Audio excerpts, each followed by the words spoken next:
So I want to talk about Midland Lee, Midland Independent School District to be quite apt here, as Midland Lee voted to change the name of Robert E. Lee High School on July 27. The decision was met with varying reactions. And this is a really interesting story, right? Because Midland Lee is obviously named after a Confederate general, the Confederate general, quite honestly.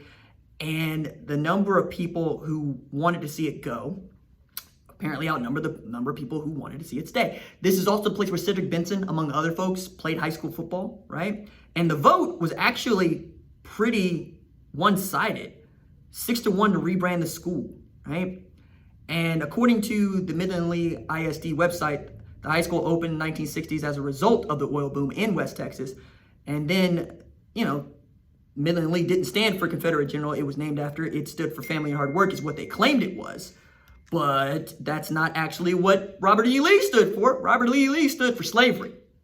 Okay? No ifs, ands, or buts about that. And you can hide that behind states' rights if that's what you choose to do, if that makes you warm and fuzzy. But what it would have resulted in is me in chains. What it would have resulted in is me not having rights, with me being subhuman. And I take that tremendously personally, as I'm sure many of you would. So I'm interested to see how this is going to continue to go over, because they're going to change this name. And yet I expected Midland Lee to stay, especially in West Texas, in the state of Texas, where the Confederacy not only had a stronghold, they had to have General Sherman running through town talking about, hey, black folks, y'all are free. They can't do this to you anymore, because, plantation owners weren't going to let the free labor go. And we're also at this time when so many folks are wanting to see Confederate statues removed, right?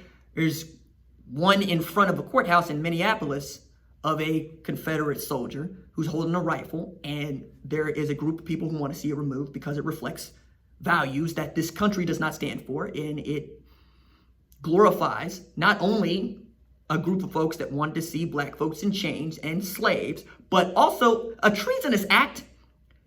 And this is the only country I can think of where we are glorifying treason.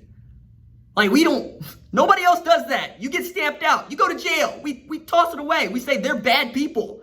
And yet the Confederacy, the argument is, hey, this is about sons and daughters who didn't have a choice. They were sent to war on behalf of sharecroppers, and they didn't come home. Yeah, well, can I get a statue? Yo, are there black slave statues? Can we get some of those?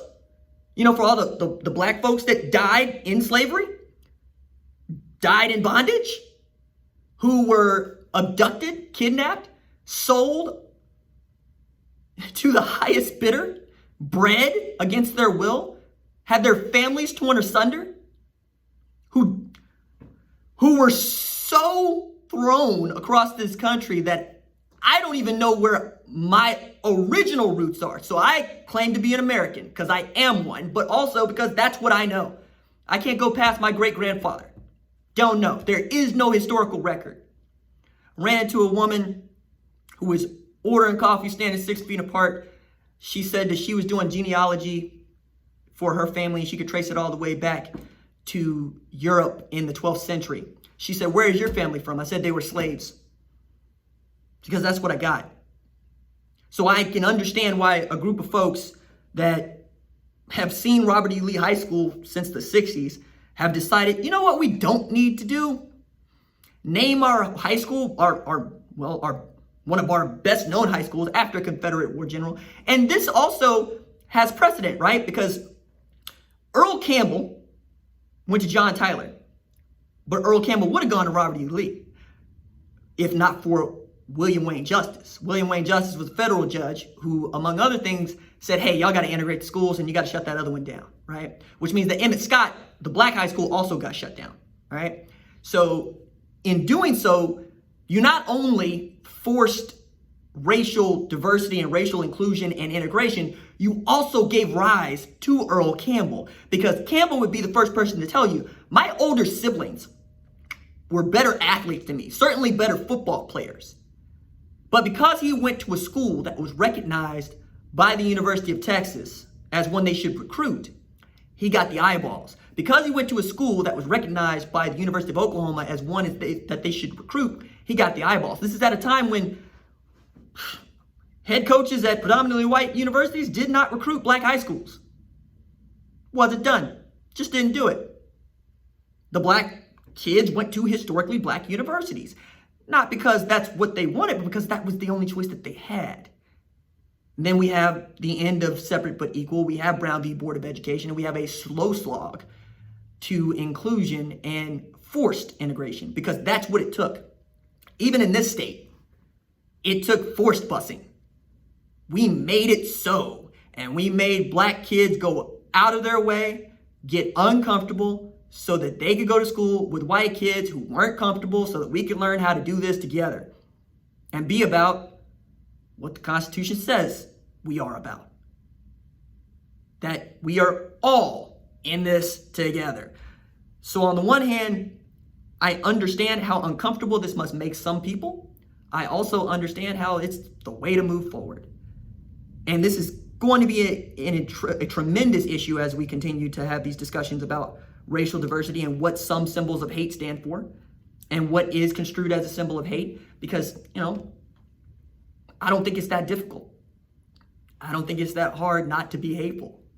I don't think it's that hard not to remove, I don't think it's that hard to remove things that other people construe as hateful from everyday life. It's interesting to me because when folks tell me that, for instance, a flag is just a flag, I say, okay, so you see a swastika, is that just a flag? You see a swastika on a flag? That's just a flag to you? No? Well, why don't we ask our German Jewish brothers and sisters how they feel about that swastika? Okay, we can remove that, right? We can say that that's just bad. And there are lots of things that can go into this bucket of bad that we can just remove from the lexicon, that we can remove from the language, that we can remove from the culture. And we're fighting it. We're fighting it. Why? Because individualism is reigning supreme. Right? What I want is more important than what the collective needs. No, it's not. That's how we got in this predicament. Short-term answers for long-term goals. We can't do it. I'm going to applaud this, man. I'm going to applaud this, and I believe that it is a worthwhile decision by Midland's Independent School District. Be interesting to see what comes up as the new name of the high school, because that's what it is. It's just the name of a high school. They've changed them before. They'll change them again. All right.